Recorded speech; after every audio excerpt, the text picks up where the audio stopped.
Captain Vijayakanth மறைவு மிக அதிர்ச்சி அளிக்கக்கூடிய ஒரு விஷயமாக இருக்கிறது. நண்பர்களால விஜி என்று செல்லமாக அழைக்கப்படக்கூடிய ஒரு நல்ல இனிய நண்பன் தான் விஜயகாந்த். 40 ஆண்டு கால நட்பு எனக்கும் விஜயகாந்துக்கும். பல படங்கள் நடித்திருக்கிறோம். தமிழ் திரைப்படத்தில் மிக அதிகமான 100 நாட்கள் படமும் சில்வர் ஜூப்ளி படமும் கொடுத்தவர் விஜயகாந்த். நலிந்த நடிகர்களுக்கு என்ன உதவி வேணுமோ அதை உடனடியாக செய்து கொடுக்கக்கூடிய நல்ல மனம். ஒரு நாளைக்கு சுமார் 200லேருந்து 250 பேர் அவர் ஆபீஸ்ல சாப்பிட்டுட்டே இருப்பாங்க. அந்த அளவுக்கு ஒரு பரோபகார குணம்.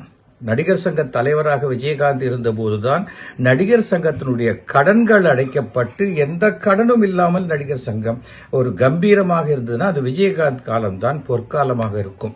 கேப்டன் விஜயகாந்த் என்றால் அந்த கேப்டன்ஷிப்புக்கு உண்டான அனைத்து தகுதிகளும் நிரம்ப பெற்றவர்.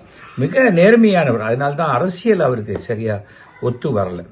நினைத்ததை சொல்லக்கூடிய ஒரு மனோபாவம் அவருக்கு. நிறைய டைரக்டர் தயாரிப்பாளர்களை உருவாக்கி அவர்களுக்கு பெரிய வாழ்க்கை கொடுத்தவர் விஜயகாந்த்.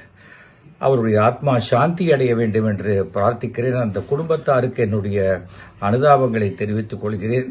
விஜயகாந்த் கடவுள் நம்பிக்கை மிக்கவர், தான தர்மம் எல்லாம் செஞ்சவர். அவருக்கு கண்டிப்பாக சொர்க்கத்தில் ஒரு இடம் உண்டு. அவர் ஆத்மா சாந்தி அடையட்டும்.